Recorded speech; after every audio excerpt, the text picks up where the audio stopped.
ছয়টা দোয়া এবং জিকির আছে, যেই দোয়া জিকিরগুলো কোরআন হাদিসে বর্ণিত সকল দোয়া জিকিরের খোলাসা, সারমর্ম এবং নির্যাস। আসসালামু আলাইকুম ওয়া রাহমাতুল্লাহি ওয়া বারাকাতুহু। প্রিয় দর্শক শ্রোতা, পৃথিবীর শ্রেষ্ঠ 6টি দোয়া এবং জিকির যা আপনারা একটি ভিডিওর মাধ্যমে জানতে পারবেন, যে দোয়া এবং জিকিরগুলোকে কোরআন এবং হাদিসের সারমর্ম বলা হয়েছে। প্রিয় দর্শক, এই ভিডিওটি খুবই গুরুত্বপূর্ণ। অনেক খোঁজাখুঁজি করার পরে আমি ভিডিওটি পেয়েছি, তাই আপনাদের সাথে শেয়ার করলাম। আপনারাও ভিডিওটি সবার কাছে শেয়ার করে দিবেন এবং ভিডিওটি পুরোপুরি দেখবেন। আশা করি অনেক ফায়দা হবে এবং আপনাদের আমল অনেক সুন্দর হবে। ছয়টা দোয়া এবং জিকির আছে, যেই দোয়া জিকিরগুলো কোরআন হাদিসে বর্ণিত সকল দোয়া জিকিরের খোলাসা, সারমর্ম এবং নির্যাস। এই ছয়টাকে যদি কোনো মুসলমান নিয়মিত আঁকড়ে ধরে, তাহলে কোরআন এবং হাদিসের যত দোয়া এবং জিকির আছে, কেমন যেন তার নির্যাসটা নিয়মিত সে আমল করলো। বলবো সেগুলা। এই ছয়টা দোয়া এবং জিকিরের মধ্যে সর্বপ্রথম হলো নবী করিম সাল্লাল্লাহু আলাইহি সাল্লামের প্রতি দুরূদ প্রেরণ করা।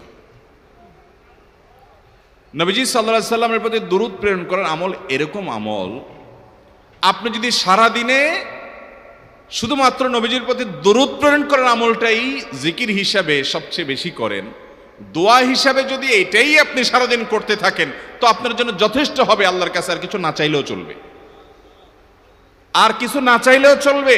দুরূদ মানে হলো নবীজির জন্য দোয়া করা। ভাই, আল্লাহ তার হাবিবকে রহম করবেন, আপনার আমার দোয়ার দিকে আল্লাহর তাকানোর কোনো ঠেকা আছে? নবীজি কি আমাদের দোয়ার কোনো মুখাপেক্ষী? কিন্তু আমরা তার জন্য দোয়া করলে ওই চান্সে আল্লাহ তাআলা আমাদের প্রতি অনুগ্রহ করবেন। একবার না, আপনি নবীজির প্রতি একবার রহমতের দোয়া করবেন, একবার দুরূদ পাঠ করবেন। মান সাল্লা আলাইয়া মাররাতান সাল্লাল্লাহু আলাইহি আশারা। নবীজি সাল্লাল্লাহু আলাইহি সাল্লাম বলেছেন, একবার আমার জন্য তোমরা দোয়া করলে, আমার প্রতি দুরূদ পাঠ করলে, আল্লাহ তাআলা তোমাদের জীবনে 10 বার 10 জায়গায় 10 টাইমস তোমাদের উপর আল্লাহ তাআলা অনুগ্রহ করবেন।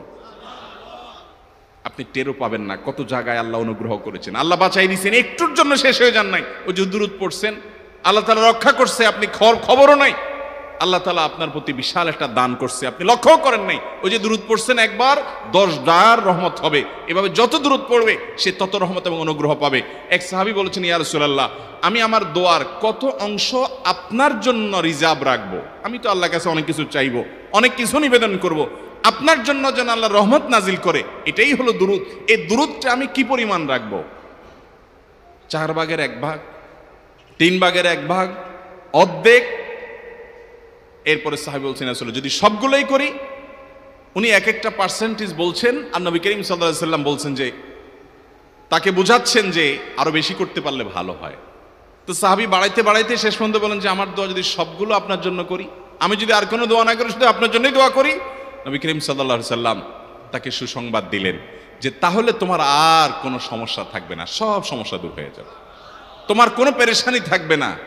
ভাইরা আমার, দুরূদের আমল এমন একটা আমল যে আপনার জীবনে কোনো বিপদ, কোনো মুসিবত, কোনো পেরেশানি, কোনো সমস্যা দেখা দিয়েছে,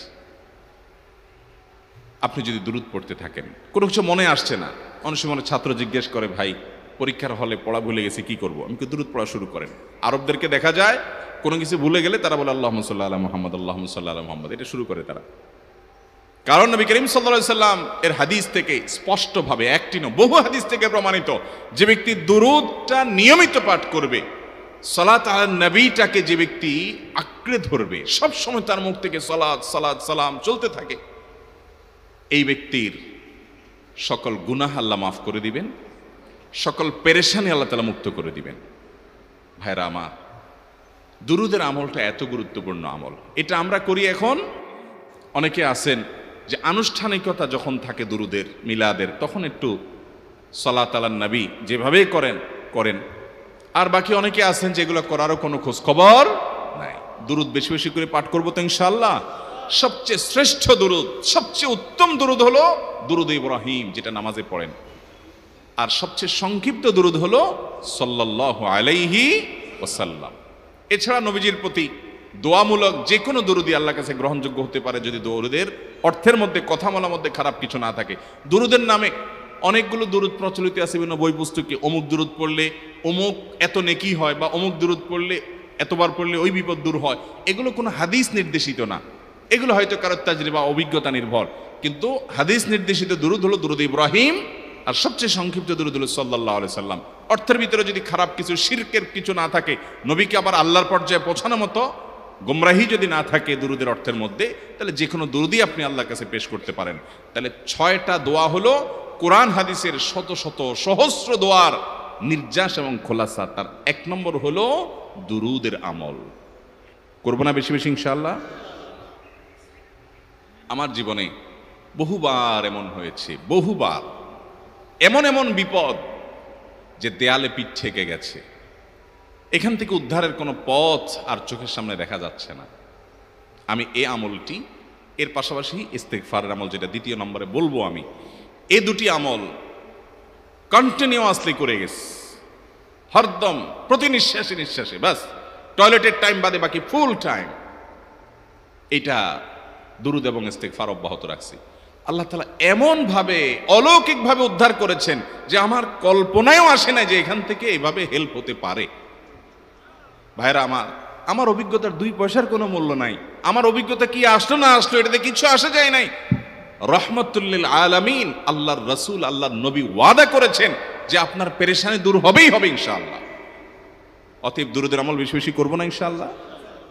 নাম্বার 2, ইস্তেগফার। ইস্তেগফার ইস্তেগফার এটাও বেশি বেশি করতে হবে, দুরূদও বেশি বেশি করতে হবে। দুরূদের ব্যাপারে নবী করিম সাল্লাল্লাহু আলাইহি সাল্লাম এক হাদিসে বলেছেন, আকসিরু আলাইয়া মিনাস সালাতি মিন ইয়াউমিল জুমআতি ওয়া লাইলাতিল জুমআহ। জুমার রাতে আর জুমার দিনে, অর্থাৎ বৃহস্পতিবার দিবাগত রাত আর জুমার দিন শুক্রবার, এই সময়গুলোতে তোমরা আমার প্রতি বেশি বেশি দুরূদ পাঠ করো। এই যে নবীজি বলছেন বেশি বেশি পাঠ করো, তাহলে দুরূদটা বেশি বেশি পাঠ করতে হবে। ঠিক একইভাবে 2 নম্বর যেটা, দ্বিতীয় আমল যেটা ইস্তেগফার, এটাও বেশি বেশি করতে হবে। কারণ ইস্তেগফার সম্পর্কে কোন হাদিসের ভাষ্যের মধ্যে মান লাজিমাল ইস্তেগফার ভাষ্য এসেছে, অর্থাৎ যে ব্যক্তি ইস্তেগফারকে আঁকড়ে ধরবে, এটাকে কন্টিনিউয়াসলি করবে, ইস্তেগফার কখনো ছাড়বে না, সবসময় তার মধ্যে ইস্তেগফার অব্যাহত থাকবে, ওই ব্যক্তিকে আল্লাহ রাব্বুল আলামিন বিভিন্ন পেরেশানি থেকে সারপ্রাইজড হওয়ার মতো এমন এমন পথ বের করে দিবে যে সে চিন্তাও করে নাই। তার পেরেশানি থেকে মুক্তির পথ আল্লাহ তাআলা দেখায় দিবেন। ইস্তেগফার কিভাবে করবেন ভাই? ইস্তেগফার এমন একটা আমল, এটা ছাড়া তো আমাদের উপায় নাই ভাই। ইস্তেগফার আমাদের দুনিয়ার পেরেশানি দূর করবে, আখিরাতের পেরেশানি দূর করবে। দুনিয়ার পেরেশানি আমাদের বিপদ আপদ মুসিবত, এগুলো রিজিকের অনটন অভাব এগুলা, আর আখিরাতের পেরেশানি হলো আমাদের পাপ গুনাহ এগুলা। কোরআনে কারিমে আল্লাহ রাব্বুল আলামিন সূরা নূহের মধ্যে আল্লাহ নবী নূহ আলাইহিস সালাম তার সম্পর্কে বলছেন, ফাকুলতুস্তাগফিরু রাব্বাকুম ইন্নাহু কানা গাফফারা ইউরসিলিস সামাআ আলাইকুম মিদরারা ওয়া ইউমদিদুকুম বিআমওয়ালিন ওয়া বানিন ওয়া ইয়াজআল লাকুম জান্নাতিন ওয়া ইয়াজআল লাকুম আনহারা। তিনি বলেন, আমি বলেছি আমার জাতিকে তোমরা ইস্তেগফার করো, আল্লাহর কাছে ইস্তেগফারটা করতে থাকো। রুটি রুজি নাই, চাকরি নাই, ইনকাম নাই, ব্যবসা খারাপ যাচ্ছে, পেরেশানি হচ্ছে, ইস্তেগফার ধরো, কি হবে? ইন্নাহু কানা গাফফারা। যদি ইস্তেগফার করো, 1 নম্বর লাভ হলো আল্লাহ মাফ করে দিবেন গুনাহ।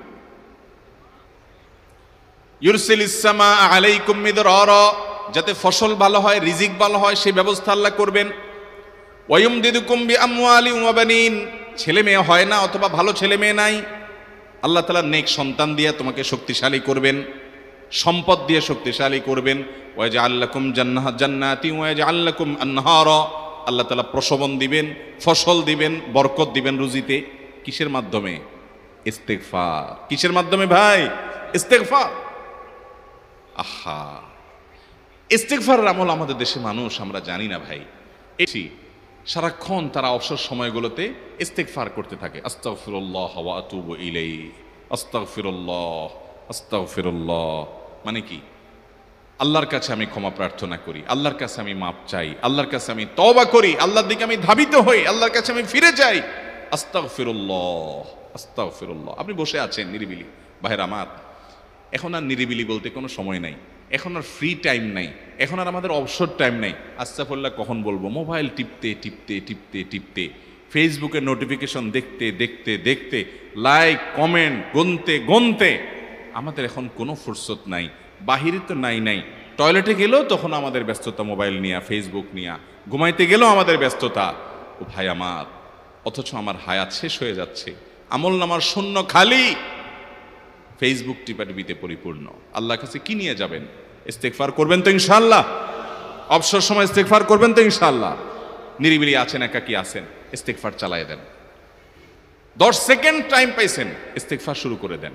ডাক্তারের কাছে গেছেন, ওয়েটিংয়ে আছেন, বসে আছেন, ইস্তেগফার করতে থাকেন।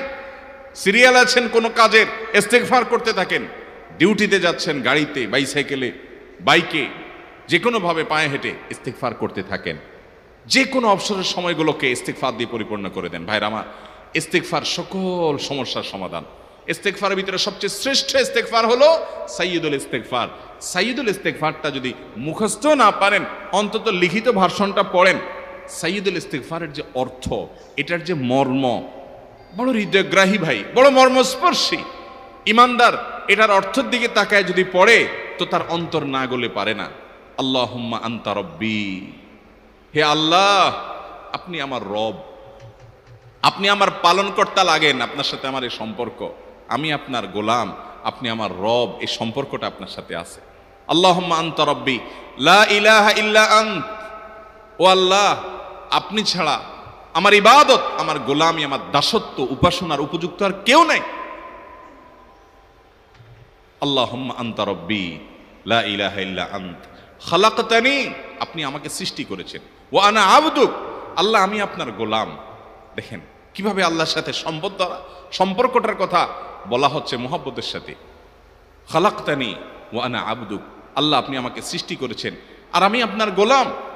ওয়া আনা আলা আহদিকা ওয়া ওয়া'দিকা মাস্তাতা'তু, আল্লাহ আপনার সাথে যে অঙ্গীকার করেছিলাম, আলাস্তু বিরব্বিকুম, আপনি জিজ্ঞেস করেছেন।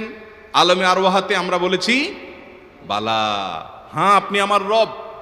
আপনাকে রব হিসাবে স্বীকৃতি দিয়ে আপনার গোলামি করার যে অঙ্গীকার আমরা করেছি, কালিমাতুশ শাহাদা যে আমরা পাঠ করেছি, এই যে আপনার সাথে কৃত অঙ্গীকার, রব হিসাবে স্বীকৃতি দেওয়ার পর, গোলাম হিসাবে মেনে নেওয়ার পর, আমি আপনার যে গোলামি করার কথা ছিল, ওয়া আনা আলা আহদিকা ওয়া ওয়া'দিকা মাস্তাতা'তু, যতটুকু পারছি আমি সে ওয়াদার উপরে থাকার চেষ্টা করছি আল্লাহ। ওয়া আনা আলা আহদিকা ওয়া ওয়া'দিকা মাস্তাতা'ত আবুউ লাকা বিনি'মাতিকা আলাই, আল্লাহ আমি স্বীকার করি আপনি আমার প্রতি অনেক নিয়ামত দিয়েছেন, অনেক নিয়ামত দিয়েছেন, এটা আমি স্বীকার করি। ওয়া আবুউ লাকা বিযামবি, আর আমি এও স্বীকার করি যে আল্লাহ অনেক অপরাধ, অনেক পাপ আমার দ্বারা হয়ে গেছে। ফাগফিরলি, অতএব আপনি আমাকে মাফ করে দেন। ফাইন্নাহু লা ইয়াগফিরুয যুনুবা ইল্লা আনতা, কারণ আপনি ছাড়া আর কেউ গুনাহ ক্ষমা করতে পারবে। ভাইরা আমার, অর্থের দিকে লক্ষ্য করে করে, মর্মটা বুঝে বুঝে একটু সাইয়্যিদুল ইস্তেগফার পড়েন। লেখা দেখে দেখে পড়েন, ইউটিউব থেকে দেখে দেখে পড়েন, কিন্তু পড়েন। আল্লাহুম্মা আনতা রাব্বি লা ইলাহা ইল্লা আন্ত খালাকতানি ওয়া আনা আবদুক ওয়া আনা আলা আহদিকা ওয়া ওয়া'দিকা মাস্তাতা'তু আউযু বিকা মিন শাররি আবুউ লাকা বিনি'মাতিকা আলাইয়া ওয়া আবুউ লাকা বিযামবি ফাগফিরলি ফাইন্নাহু লা ইয়াগফিরুয যুনুবা ইল্লা আনতা। এটা হলো বড় ইস্তেগফার। এত বড় ইস্তেগফার পড়তে পারেন না, কোনো পেরেশানি নাই, কোনো অসুবিধা নাই। সবচেয়ে ছোট ইস্তেগফার হলো আস্তাগফিরুল্লাহ, আস্তাগফিরুল্লাহ, আস্তাগফিরুল্লাহ। আল্লাহ আপনার কাছে ক্ষমা চাই, কত ভুল হয়ে যায়, কত অন্যায় হয়ে যায়। ভাইরা আমার, এটা হলো রিমুভার। ভুল করে কিছু লিখছেন, রিমুভ করে ফেলছেন, শেষ হয়ে গেছে। আপনি ঘন ঘন ইস্তেগফার পড়তে থাকেন, অগণিত ভুল হয়, অগণিত ত্রুটি হয়, বারবার ইস্তেগফার এগুলোকে সবগুলোকে শেষ করে দেয়। ভাইরা আমার, নিরাপত্তা এনে দেয়। আল্লাহ কোরআনে কারিমে বলেছেন যে আপনার রব আপনার কওমের প্রতি আযাব নাজিল করবেন না যদি আপনি থাকেন। আর যদি তারা ইস্তেগফারে রত রাখে, তাহলে গণ আযাব আল্লাহর পক্ষ থেকে আসবে। অতএব ভাইরা আমার, ইস্তেগফার বেশি বেশি করতে হবে। 6টা আমল, 6টা জিকির, দোয়া হলো শত শত হাজার দোয়া এবং জিকিরের সান্নিধ্যাসের। দ্বিতীয়টা হলো ইস্তেগফার। চেষ্টা করবো না ইনশাআল্লাহ ইস্তেগফার করা, চলতে ফিরতে আস্তাগফিরুল্লাহ ওয়া আতুবু ইলাইহি, অথবা শুধু আস্তাগফিরুল্লাহ। আরেকটা ইস্তেগফার হাদিসে বর্ণিত, আস্তাগফিরুল্লাহ আল্লাযী লা ইলাহা ইল্লা হুয়াল হাইয়ুল কাইয়্যুম ওয়া আতুবু ইলাইহি ওয়া লা হাওলা ওয়া লা কুওয়াতা ইল্লা বিল্লাহ। এটাও ইস্তেগফার। তাহলে একটা বড় ইস্তেগফার, একটা মিডিয়াম, একটা ছোট, যার যেটা সুবিধা হয় এটা পড়েন। বড়টা হলো সাইয়্যিদুল ইস্তিগফার, সবচেয়ে শ্রেষ্ঠ ইস্তিগফার যেটা হাদিসে বর্ণিত হয়েছে। সাইয়্যিদুল ইস্তিগফার নবীজি সকাল সন্ধ্যা পাঠ করতেন, বিভিন্ন সময় পাঠ করতেন, রাতে পাঠ করার কথা বলতেন। সাইয়্যিদুল ইস্তিগফার পাঠ করলে আল্লাহ রাব্বুল আলামিন ওই দিনে, ওই রাতে, ওই ব্যক্তি মারা গেলে তার সব গুনাহ খাতা মাফ করে তাকে জান্নাত দিবেন ইনশাআল্লাহ। অতএব ভাইরা আমার, সাইয়্যিদুল ইস্তিগফার সবচেয়ে বড়। আস্তাগফিরুল্লাহাল্লাযী লা ইলাহা ইল্লা হুয়াল হাইয়ুল কাইয়্যুম ওয়া আতুবু ইলাইহি ওয়া লা হাওলা ওয়া লা কুওয়াতা ইল্লা বিল্লাহ। এটা হলো মাঝারি ধরনের। আর সবচেয়ে ছোট ইস্তিগফার হলো আস্তাগফিরুল্লাহ ওয়া আতুবু ইলাইহি। তাহলে 6 আমলের কয়টা গেল? 2টা। প্রথমটা হলো দুরূদ আর দ্বিতীয়টা হলো ইস্তিগফার। নাম্বার 3, এটা আমাদের বেশিরভাগ মানুষ জীবনে হয়তো শুনেনও নাই, অনেকে হয়তো শুনছেন, আমল করা হয় না। খুব সীমিত সংখ্যক আল্লাহর বান্দার আমলের তৌফিক হয়। সেটা হলো ইয়া যাল জালালি ওয়াল ইকরাম। এটা একটা জিকির, আল্লাহ তাআলাকে ডাকা, আহ্বান করা, এটাই জিকির। ইয়া যাল জালালি ওয়াল ইকরাম। নবী করিম সাল্লাল্লাহু আলাইহি সাল্লাম বলেছেন, আলিজু বিয়া যাল জালালি ওয়াল ইকরাম। তোমরা ইয়া যাল জালালি ওয়াল ইকরাম এটাকে আঁকড়ে ধরো, এটাকে নিয়মিত করো, বেশি বেশি করে বলতে থাকো এটাকে সব সময় এটাকে মুদাওয়ামাতের সাথে কন্টিনিউয়াসলি এটা বলতে থাকো, ইয়া যাল জালালি ওয়াল ইকরাম। অনেক উলামায়ে কেরাম, মুহাদ্দিসিন ইকরাম ইয়া যাল জালালি ওয়াল ইকরাম কেন নবীজি এত বেশি বলতে বলেছেন, এটার মাধ্যমে আমাদের লাভটা কি, এর ব্যাখ্যা করতে গিয়ে বলেছেন ইয়া যাল জালাল মানে হলো হে মহান, মহান বড়ত্বের অধিকারী, হে জালালের অধিকারী, হে জালাল। ওয়াল ইকরাম, হে দানশীল। তাহলে প্রথম বাক্যে আল্লাহর বড়ত্বের কথা স্বীকৃতি দিয়ে প্রশংসা করা হয়, আর দ্বিতীয় বাক্যে হে দানশীল বলে আল্লাহ তাআলার কাছ থেকে চাওয়া হয় যে আপনি যেহেতু দানশীল এবং আপনি যদি মহান, অতএব আপনি আমাকে দান করেন। এটা ডাকলেই, আল্লাহকে এই বলে ডাকলেই চাওয়া হয়ে যায়। এই জন্য বেশি বেশি করে ইয়া যাল জালালি ওয়াল ইকরাম পড়তে হবে। অনেকে হয়তো নতুন শুনেছেন, আজকে থেকে শুরু করে দিবেন ইয়া যাল জালালি, সকাল বিকাল মনে থাকে না তো লিখে লিখে ওয়ালে টাঙ্গায়া দেন। বাসা বাড়িতে এমন জায়গায় লিখে রাখেন তাকাইলে নজরে পড়ে, কারণ মোবাইলে আমাদেরকে সবকিছু ভুলাই দেয়, দুনিয়ার ব্যস্ততা সব ভুলাই দেয়। এই জন্য বেশি বেশি ইয়া যাল জালালি ওয়াল ইকরাম পড়বো। 3টা হয়ে গেল। নাম্বার 4 নম্বর যে দোয়া এবং জিকির করতে নবী করিম সাল্লাল্লাহু আলাইহি সাল্লাম সব সময় আমাদেরকে উৎসাহ দিয়েছেন, অনুপ্রেরণা দিয়েছেন। এবং ইবনে সাদি রাহিমাহুল্লাহ তিনি 6টা নির্যাস দোয়া এবং জিকির যে বলেছেন, তার 4 নম্বর হলো লা হাওলা ওয়ালা কুওয়াতা ইল্লা বিল্লাহ। লা হাওলা ওয়ালা কুওয়াতা ইল্লা বিল্লাহ। লা হাওলা ওয়ালা কুওয়াতা ইল্লা বিল্লাহ, এটা হলো সারেন্ডার করা, আল্লাহর কাছে সারেন্ডার করা, আত্মসমর্পণ করা। মানে আল্লাহ ছাড়া কোনো ভালো কাজ করার ক্ষমতা কারণ নাই, করার তৌফিক দেওয়ার ক্ষমতা কারণ নাই, আর পাপ থেকে বাঁচানোরও ক্ষমতা কারণ নাই। এই জন্য আমি কেমন যেন আল্লাহর কাছে সারেন্ডার করছেন, লা হাওলা ওয়ালা কুওয়াতা ইল্লা বিল্লাহ। কোন অবস্থা, কোন সামর্থ্য, এগুলো কারোর কাছে নাই, শুধুমাত্র কার কাছে আছে? আল্লাহর কাছে আছে। এই অর্থ বুঝে আপনি লা হাওলা ওয়ালা কুওয়াতা ইল্লা বিল্লাহ বেশি বেশি পাঠ করবেন। নবী করিম সাল্লাল্লাহু আলাইহি সাল্লাম বলেছেন, তোমাদেরকে কি আমি জান্নাতের একটা ভান্ডারের খবর দিব, যেটা জান্নাতের ভান্ডার, সওয়াব টওয়াব না, সাধারণ অল্প স্বল্প সওয়াব না, পুরো জান্নাতের ভান্ডারের সন্ধান দিয়ে দিব। সাহাবা ইকরাম তো চাইতেনই সেটা। নবীজি সাল্লাল্লাহু আলাইহি সাল্লাম তখন বলেছেন যে লা হাওলা ওয়ালা কুওয়াতা ইল্লা বিল্লাহ, এটা হলো কানজুম মিন কুনুজিল জান্নাহ, জান্নাতের ভান্ডার সমূহের মধ্যে থেকে একটা বড় ভান্ডার হলো লা হাওলা ওয়ালা কুওয়াতা ইল্লা বিল্লাহ। অতএব এই আমলটাও বেশি বেশি করবেন। 4 নম্বর আমল হয়ে গেল। দুরুদের আমল 1, ইস্তিগফারের আমল 2, ইয়া যাল জালালি ওয়াল ইকরাম 3, লা হাওলা ওয়ালা কুওয়াতা ইল্লা বিল্লাহ। কয়টা হলো? 4। 5 নম্বর আমল হলো দোয়া ইউনুস। দোয়া ইউনুস জানা আছে তো? লা ইলাহা ইল্লা আনতা সুবহানাকা ইন্নী কুনতু মিনাজ জালিমিন। ভাইরা আমার, অর্থের দিকে তাকায়া মাঝে মধ্যে মোবাইল টোবাইল সব ফালায় রেখে একটু আল্লাহর সাথে কথা বলবেন, আল্লাহর সাথে একটু কানেক্টেড হওয়ার চেষ্টা করবেন, আল্লাহর সাথে একটু সংযুক্ত হওয়ার চেষ্টা করবেন। ডিসকানেক্টেড তো পুরো লাইফটা কাটাই দিলেন, একটু কানেক্টেড হওয়ার চেষ্টা করেন। প্রতিদিন কিছু সময় বসে একটু জিকির করেন, চলতে ফিরতে একটু আল্লাহকে সময় দেন। আপনি উপকৃত হবেন, আপনার কল্ব জিন্দা হবে, আমল নামা সওয়াবে পরিপূর্ণ হবে। লা ইলাহা ইল্লা আনতা সুবহানাক ইন্নী কুনতু মিনাজ জালিমিন। অর্থের দিকে তাকান, কত মর্মস্পর্শী। লা ইলাহা ইল্লা আনতা, আল্লাহ আপনি ছাড়া কোনো সত্যিকারের মাহবুদ নাই, উপাস্য নাই। সুবহানাক, আপনি পবিত্র, আমি আপনার পবিত্রতা জ্ঞাপন করছি। ইন্নী কুনতু মিনাজ জালিমিন, তবে আমি সেসব মানুষদের অন্তর্ভুক্ত যারা নিজের প্রতি নিজে জুলুম করেছে, অবিচার করেছে, অন্যায় করে আমার নিজের পায়ে নিজে কুড়াল মেরেছি বহু। অতএব আপনি আমাদের প্রতি রহম করেন। এই দোয়া পাঠ করে আপনারা সবাই জানেন আল্লাহর একজন নবী, তিনি জীবনের সবচেয়ে কঠিন পরিস্থিতির মুখোমুখি হয়ে এমন বিপদে পড়েছেন যে বিপদ থেকে উদ্ধারের কোনো পথ ছিল না। দুনিয়াবী সকল সিস্টেম বলবে যে সমুদ্রে নিক্ষেপিত হয়ে বিশাল বড় সমুদ্রের প্রাণী মাছের পেটে চলে গেলে সে মানুষ আবার বাঁচে কিভাবে, মুহূর্তের ভিতরে তো মারা যাবে অক্সিজেনের অভাবে। এটাই দুনিয়ার সিস্টেম বলে। আল্লাহ তাআলা অলৌকিকভাবে লৌকিক সিস্টেমের ঊর্ধ্বে রেখে আল্লাহ তাআলা তাকে এই বাক্য পাঠ করার কারণে এর মাধ্যমে আল্লাহ তাকে মুক্তি দান করেছে।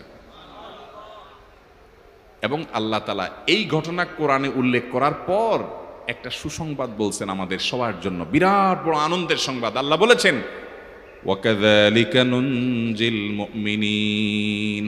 এই বাক্য পাঠ করার পর ইউনুস আলাইহিস সালামকে শুধু রক্ষা করেছেন আল্লাহ তাই নয়, আল্লাহ বলেছেন একইভাবে তাকে যেরকম রক্ষা করেছি, এই বাক্য যদি কেউ পড়ার মতো পড়ে, হক আদায় করে পড়ে, মনের গভীর থেকে পড়ে, মর্ম উপলব্ধি করে পড়ে, নিয়মিত পড়ে, ওয়াকাযালিকা নুনজিল মুমিনিন, ঈমানদারদেরকে আমি রক্ষা করে দেব। এভাবে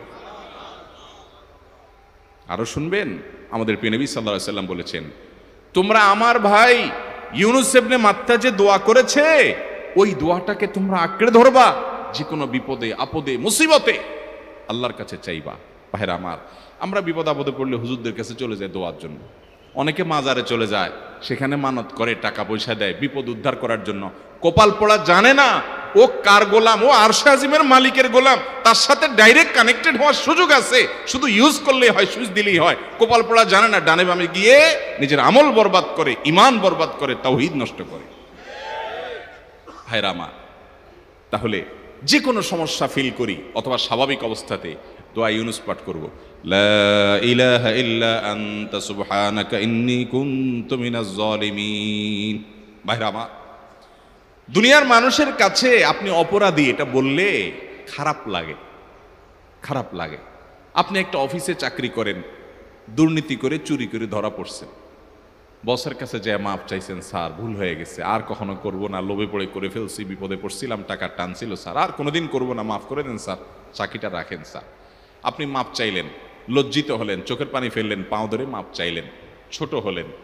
এই ছোট হওয়ার পরে আপনার চাকরি যদি টিকেও যায়, বস যদি আপনাকে মাফ করেও দেন, তারপরেও কি আপনার কাছে ভালো লাগবে? না এত বড় একটা অঘটন ঘটলো, ছোট হলেন, সবার সামনে লজ্জিত হলেন, অনুতপ্ত হলেন, ধরা পড়লেন, মাপ চাইতে হলো, এই জন্য আপনার খারাপ লাগবে না? কিরকম খারাপ লাগবে? এত খারাপ লাগে অনেকে সহ্য করতে পারে না, গুনাহের দিকে চলে যায়, আত্মহত্যা পর্যন্ত করে ফেলে, এই বেইজ্জতি সহ্য করতে পারে না। ঠিক না? ঠিক। মানুষের কাছে মাপ চাইলে, মানুষের কাছে ছোট হলে মানুষের কষ্ট হয়। অদ্ভুত! আরশে আজিমের মালিকের কাছে সেজদায় পড়ে চোখের পানি ফেলে যদি স্বীকার করেন, ও মালিক, নামাজ পড়ি নাই, বড় জুলুম করেছি, কাবিরা গুনাহ করেছি, ও মালিক, হারাম জিনিস দেখে ফেলেছি, খারাপ জিনিস শুনে ফেলেছি, পাপ করেছি, অপরাধ করেছি, মালিক, জাহান্নামের যে বিবরণ হাদিসে আসছে, এটা সহ্য করার ক্ষমতা আমার নাই, আপনি আমাকে মাফ করে দেন। এইভাবে যদি আল্লাহর কাছে একটু চোখের পানি ফেলে দোয়া করেন, একটু দোয়া করে দেখেন, আল্লাহর শপথ করে বলছি, আপনার জীবনে সবচেয়ে আনন্দের মুহূর্ত হবে তখন যেদিন এরকম দোয়া করতে পেরেছেন, চোখের পানি ফেলতে পেরেছেন। দুনিয়ার মানুষের কাছে ছোট হলে মানুষের মনটা সংকীর্ণ হয়, ছোট হয়, মানুষ অপমান বোধ করে, খারাপ লাগে। মালিকের কাছে যদি কেউ মাপ চায়, চোখের পানি ফেলে, ইস্তেগফার করে, ছোট হয়, তাহলে তার অন্তরে আরো আনন্দ অনুভব হয়। সালহাতু সঙ্গে বুদি দিল খরাশ, আজমোদে এক জামানা খাকে বাস। পাথর হয়ে বহুকাল ছিলে ভাই, কিছু কালের জন্য একটু মাটি হও, আসো, একটু মাটি হয়ে দেখো, পাথর হয়ে তুমি যতটা আনন্দিত হয়েছো, পুলকিত হয়েছো, পরিতৃপ্ত হয়েছো, আরশ আজিমের মালিকের শপথ করে বলছি, আল্লাহর কাছে মাটি হয়ে, ছোট হয়ে, তুচ্ছ হয়ে, অপমানিত হয়ে, ক্ষমা চেয়ে, ইস্তেগফার করে তুমি যখন লা ইলাহা ইল্লা আনতা সুবহানাকা ইন্নী কুনতু মিনাজ জালিমিন, নিজে পাপ করেছো এটা স্বীকার যখন করবে, তখন আল্লাহ তাআলা শুধু মাফ করবেন না, তোমাকে ঈমানের স্বাদ দিবেন, তুমি সাথে সাথে অন্তরে সেটা অনুভব করবা। ভাইরা আমার, আল্লাহর দিকে ধাবিত হব তো ইনশাআল্লাহ? গুনাহের, পাপের, অপরাধের পথ ছেড়ে আসবো তো ইনশাআল্লাহ? লা ইলাহা ইল্লা আনতা সুবহানাকা ইন্নী কুনতু মিনাজ জালিমিন। কোরআন হাদিসের নির্যাসের 5 নম্বর আমল দোয়া ইউনুস। নবীজি সাল্লাল্লাহু আলাইহি সাল্লাম বলেছেন, আমার ভাই ইউনুস আলাইহিস সালাম, তিনি আল্লাহর কাছে এটা পড়ে যেরকম বিপদ থেকে রক্ষা পেয়ে গেছেন, তোমরা আমার ভাই ইউনুস আলাইহিস সালামের দোয়াটা বেশি বেশি পড়বা, ওইটাকে তোমরা আঁকড়ে ধরবা, তোমাদেরকে আল্লাহ তাআলা উদ্ধার করবেন। আল্লাহ কোরআনে ওয়াদা করেছেন, ওয়া কাযালিকা নুনজিল মুমিনিন, এভাবে আমি ঈমানদারদেরকে রক্ষা করব। অতএব ভাইরা আমার, বিপদ আপদে ওই মাজারে দৌড় দিবেন না, হুজুরের কাছে দোয়া চান, এটাতে দোষের কিছু নাই, কিন্তু সবকিছুর আগে আপনি নিজে নিজের মালিকের কাছে চান। আমরা অনেকে দোয়া করি না, কেন করি না? আমরা মনে করি যাইরে আমি এত গুনাহগার মানুষ, আমার দোয়া কবুল হবে, এই জন্য হুজুরের কাছেই শুধু যায়, যে হুজুর যদি কিছু বলে দেয়। আল্লাহর কাছে ডাইরেক্ট চাইলে যে পাওয়া যাবে, এটা অনেক মুসলমান বিশ্বাস করে না, ভালো করে জানে না। ভাইরা আমার, আল্লাহ কোরআনে বলেছেন, উদউনি আস্তাজিব লাকুম, তোমরা আমার কাছে দোয়া করো, আমি কবুল করব, ওয়াদা করেছেন আল্লাহ তাআলা। আমার রব কি ওয়াদার খেলাফ করে? আমাদের রব ওয়াদার খেলাফ করে? ইন্নাহু লা ইউখলিফুল মিআদ, তিনি ওয়াদার খেলাফ করেন না। তিনি বলেছেন তোমরা দোয়া করো, হালাল বক্ষণ থাকে, যদি হালাল উপার্জন যদি থাকে, শরীরে যদি হারাম যদি না থাকে, শর্ত আদায় করে দোয়া যদি করেন, দোয়া করে আবার হুলস্থুল যদি না করেন, তাড়াহুড়ো যদি না করেন, দোয়া করে আল্লাহর কাছে দরখাস্ত জমা দিয়ে দেন, দুরূদ পাঠ করেন, শর্ত আদায় করে দোয়া করেন, আপনি যত অপরাধী হন, যত গুনাহগার হন, যত পাপিষ্ঠ হন, আল্লাহ আপনার দোয়া কবুল করবে। আচ্ছা ভাই, আমরা যত খারাপ হই, আপনি নামাজ পড়েন না, আপনি ফিল্ম দেখেন, আপনি হারাম জিনিস দেখেন, আপনি অনেক খারাপ কাজ করেন, গালিগালাজ করেন, মানুষের হক মারেন, যত খারাপ আপনি হন, আপনি ইবলিসের চেয়ে বেশি খারাপ হতে পারবেন? ইবলিসের চেয়ে বেশি খারাপ হওয়ার সুযোগ আছে? খারাপের বাপ সে, তার মতো খারাপ তো আপনি চাইলেও হতে পারবেন না, ঠিক না ভাই? ঠিক। আচ্ছা, এই ইবলিস আল্লাহর কাছে দোয়া করছে কখন? এমন সময় যখন আল্লাহ তাকে নির্দেশ করছে সিজদা করো, আদমের সম্মানে। সেই নির্দেশ সে লঙ্ঘন করেছে, ডাইরেক্ট আল্লাহর সামনে সরাসরি লঙ্ঘন, সরাসরি বিদ্রোহ। আপনার সামনে আপনার ছেলে, আপনার কর্মচারী, আপনার কাজের লোক ডাইরেক্ট যদি একটা জিনিস বলে পারবো না, কি পরিমাণ মেজাজ আপনার গরম হবে চিন্তা করেন। অথচ আপনিও মানুষ, সেও মানুষ, আর আল্লাহ হলেন সৃষ্টিকর্তা, এ হলো সৃষ্টি। সে যুক্তি দেখায়, খালাক্তানি মিন নার ওয়া খালাক্তাহু মিন তিন, আমারে আগুন থেকে তৈরি করছেন, তারে মাটি থেকে তৈরি করছেন, আমি কেন তারে সিজদা করব? তর্ক যুক্তি হাজির করে আল্লাহর নির্দেশকে আল্লাহর সামনে লঙ্ঘন করেছে। কত ডেঞ্জারাস সিচুয়েশন বুঝেন, কি পরিমাণ রাগ আল্লাহ রাব্বুল আলামিন হওয়ার কথা। তার তো গুণবাচক নাম শুধু রহমান রহিম না, তার গুণবাচক নাম আছে কি? কাহার, জব্বার। তো আল্লাহ রাব্বুল আলামিনের এই গুণবাচক নামও তো আছে। তিনি হচ্ছে প্রচন্ড রকমের কাহারের অধিকারী। তো আল্লাহর সামনে ডাইরেক্ট তার আদেশকে লঙ্ঘন করেছে, হঠকারিতা দেখিয়েছে, অহংকার করেছে, দম্ভ দেখিয়েছে, এত বড় বেয়াদবি করেছে। ওই টাইমে আল্লাহ তাআলা তো রাগ হওয়ার কথা। ওই রাগের সময়, ওই কঠিন সময় ইবলিস যখন আল্লাহ তাকে বললেন, যাও ফখরুজ মিনহা ফাইন্নাকা রাজিম, জান্নাত থেকে বের হও, তুমি বিতাড়িত, আল্লাহ রাগ হয়ে তাকে জান্নাত থেকে বের করে দিলেন। ভাইরা আমার, এই রকম সময় পর্যন্ত ইবলিস দোয়া করে বসছে। কি দোয়া করছে? রব্বি আনজিরনি ইলা ইয়াউমি ইউবআসুন, আল্লাহ আমাকে সুযোগ দেন, কিয়ামত পর্যন্ত হায়াতটা দেন আমারে, দোয়া করে বসছে। কিন্তু আল্লাহ তাআলা কি করছেন? আল্লাহ বলছেন, তো বড় সাহস তোর বেটা, মাত্র সিজদা করতে বলছেন করলি না, কমবখত, আবার দোয়া করস? আল্লাহ সেটা বলেন নাই। আল্লাহ কি করছেন? ইন্নাকা মিনাল মুনজারিন, যাও তোমাকে সুযোগ দেওয়া হলো। সুবহানাল্লাহ। ইবলিস যদি আল্লাহর রাগ হওয়ার মতো সময়ে ক্রোধ হওয়ার মতো সময়ে আল্লাহর সামনে আল্লাহর সরাসরি অবাধ্য হয়ে আল্লাহ তাকে বের করে দিচ্ছেন বিতাড়িত শয়তানকে, ওই টাইমে যদি দোয়া করার পর ইবলিসের দোয়া কবুল হয়, ও মুসলমান আপনি আল্লাহর গোলাম হিসেবে নিজেকে স্বীকার করেন, আপনি যত পাপিষ্ঠ হন না কেন আপনার দোয়া কেন কবুল হবে? আল্লাহর কাছে দোয়া করবো না ইনশাআল্লাহ? ইবলিসই আমাদেরকে বুঝায়, ফুসলায়, তুই কোন মুখে দোয়া করবি আল্লাহর কাছে? তোর নামাজের ঠিক নাই, তোর ইবাদতের ঠিক নাই, এত আকাম কুকাম করস ফেসবুকে ইউটিউবে, তোর মতো 2 নম্বর একটা মানুষ, কোন মুখে আল্লাহর কাছে দোয়া করবি? থাক, দোয়া করিস না, আমি কেমনে এই মুখ নিয়ে দোয়া করবি? এটা যখন আপনার মনের ভিতরে আসে তখন বুঝবেন যে মিস্টার ইবলিস অ্যাক্টিভ হয়ে গেছে আপনার শরীরে। কথা কি বুঝাতে পারছি? আল্লাহর কাছে দোয়া করবেন তো ইনশাআল্লাহ? এই 6টা দোয়া জিকিরের 5 নম্বর দোয়া ইউনুস, অর্থ সহকারে বুঝে বুঝে আল্লাহর কাছে চাইবেন এবং দোয়া করবেন। 6 নম্বর হলো সুবহানাল্লাহ, আলহামদুলিল্লাহ, লা ইলাহা ইল্লাল্লাহ, আল্লাহু আকবার।